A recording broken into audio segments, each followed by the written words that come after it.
I never expected to hear the word failure from my own mother. Not after everything I'd done to keep myself afloat. After all the nights spent scrubbing dishes at a cheap diner and tutoring kids just to pay rent. But the human heart remembers certain words like scars, especially when they come from the person who once held you as a newborn and whispered that you were meant for greatness. It was a rainy Tuesday when she said it. Not dramatically, not with anger, but casually, like it was simply the truth. I had come home after months of avoiding that house, carrying a small box of pastries I could barely afford, thinking maybe, just maybe, I'd finally hear her say she was proud of me. Instead, she looked at my clothes, at my worn-out shoes, and sighed. "You're almost 24 and still have nothing to show for it," she said quietly while slicing an apple. "No degree, no proper job. You're wasting your life like your father did. You're a disappointment." She didn't mean to stab my heart with it. That's the worst part. She said it like she was doing me a favor, like those words would shape me into something better. I stood there, frozen, the scent of cinnamon pastries and rejection mixing in the air.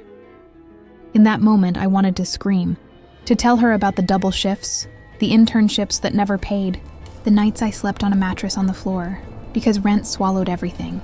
Instead, I placed the pastry box on the table and said, "I'm trying, Mom." She didn't look at me. "Try harder." That night, I packed my things, again. But this time, I didn't cry. Something settled inside me, hard and calm. Not anger, not bitterness. Something quieter. A promise to myself.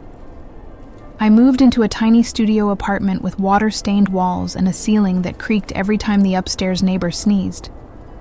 I bought a second-hand laptop with a cracked screen and started freelancing. Graphic design at first, then digital marketing, and eventually e-commerce consulting. It wasn't glamorous. I wasn't suddenly successful. But I was moving, evolving. Mom didn't call, not once, and I didn't either. For 3 years, we lived like strangers connected only by blood. But life is strange. Pain has a way of becoming fuel, and failure, if you hold it long enough, turns into fire. I worked through nights while my friends partied.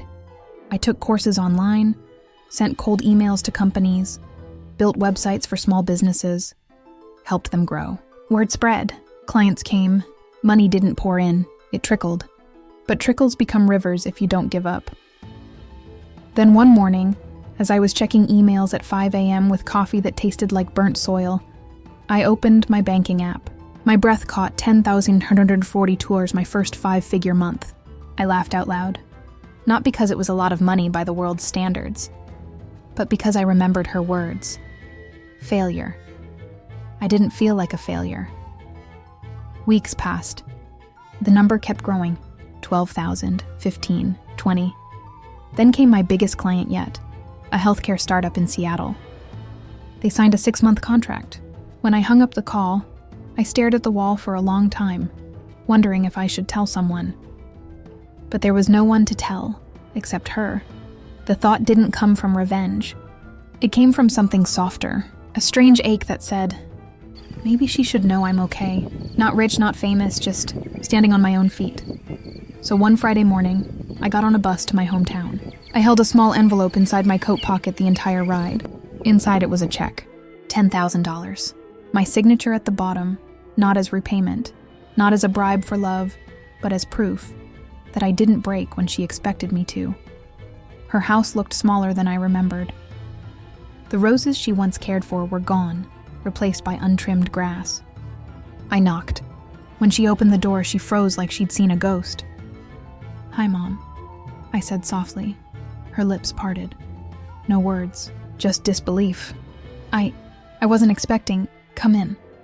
The living room smelled like chamomile tea and old memories. Dad's photo still sat on the mantel. She made tea, hands trembling slightly. For a while we just sat, the clock ticking too loudly. "You look healthy," she finally said. "I am." Silence again. Then I reached into my coat and placed the envelope on the table between us. "What's this?" "Open it," she did. Her eyes scanned the number once, twice, then widened. $10,000. Her voice was barely above a whisper. "Why would you?" "Because I know things haven't been easy. The house, the bills. I want to help."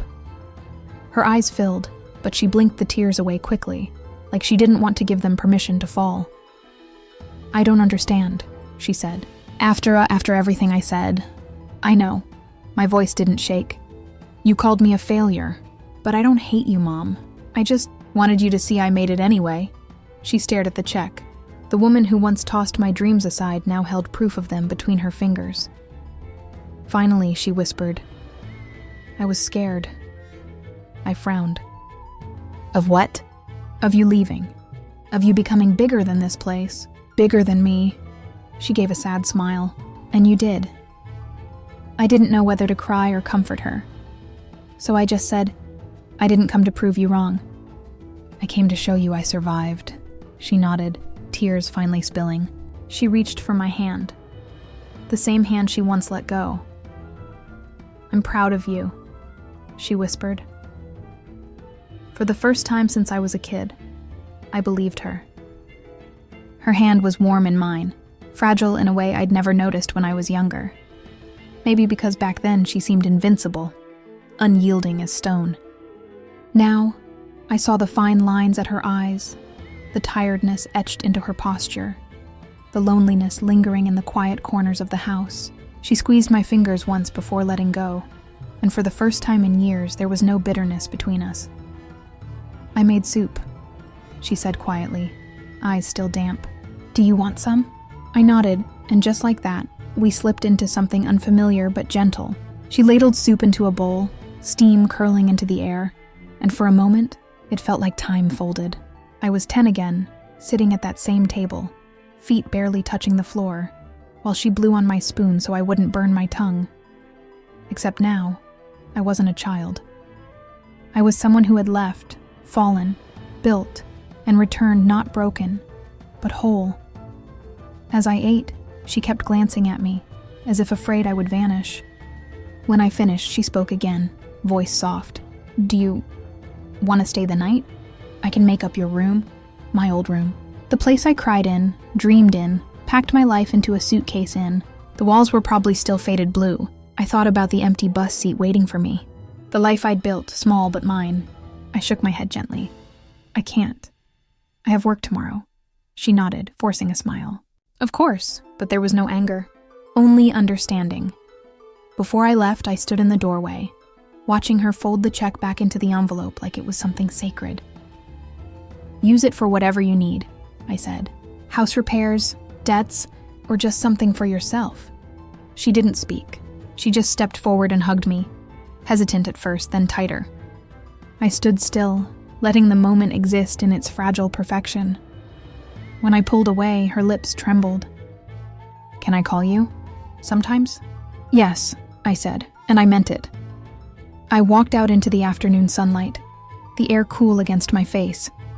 The world hadn't changed, but I had.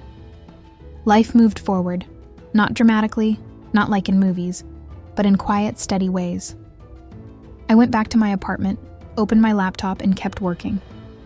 Clients came, deadlines passed, paychecks cleared.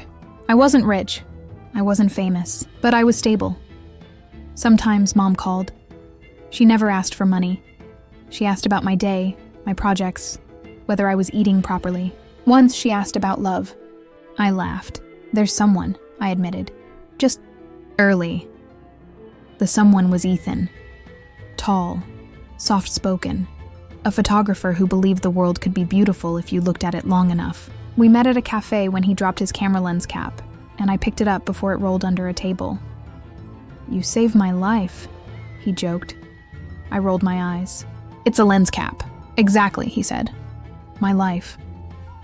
We fell into rhythm like we'd always been in sync, his chaotic creativity balancing my structured world. On nights when I doubted everything, he sat beside me on the balcony, camera in hand, capturing sunsets while I typed proposals. "You don't have to prove anything to anyone," he'd say. "I'm not," I'd reply. "I'm proving it to myself." Years passed like pages turning in a book, quietly but deliberately. My small business became a registered company. I hired 2 people, then 5. Sometimes, when I closed my office door at night, I sat and let the silence settle over me like peace. But I never forgot where I came from. One day, I got a call from a local school. They'd heard about the online class I held for underprivileged teens on business and freelancing. They wanted me to speak at their career day. My throat tightened. That school, my school. I said yes. On the day of the talk, I stood in front of 30 teenagers with restless eyes and hungry dreams. My hands trembled slightly as I gripped the podium. When I was your age, I began, someone told me I was never going to be enough. And for a long time, I believed them. A hush fell over the room. But failure isn't the end. It's just the part nobody likes to talk about. It's a hallway, not a wall. I spoke for 30 minutes. About struggle, about leaving home with nothing but determination, about building something from scratch, and about pain that turns into purpose. When I finished, a girl in the front row raised her hand. How did you know it was all going to work out? I smiled sadly. I didn't. I just knew I couldn't stay where I was. Afterward, the principal handed me a small plaque. My name, Alumni Achievement Speaker. I traced the engraving with my thumb, heartful in a way no paycheck had ever made me feel. That evening, I drove to my mother's house, this time without fear. She opened the door before I could knock. "You're early," she said.